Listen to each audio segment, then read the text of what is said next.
Welcome to Burlap Teachers. Enjoy the video. You start by confirming compatibility. Check your device manual or settings to see PD, QC, or the vendor's fast charge spec. Next, pick a charger and cable rated for the required wattage. Using a lower rated charger slows the process and increases heat.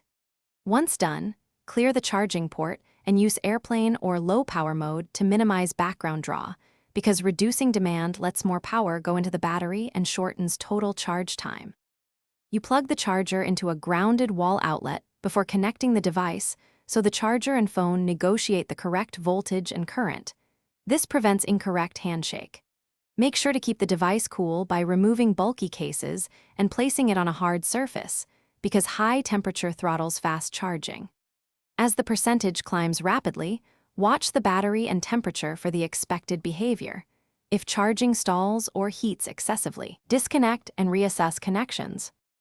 You should stop fast charging around 80 to 90% if you prioritize battery lifespan, because the last portion charges slowly with trickle current and stresses cells more.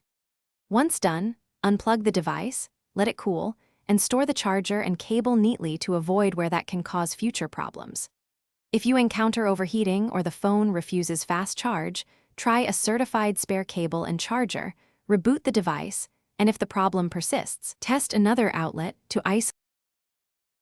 Thanks for watching. Consider subscribing if this video helped you.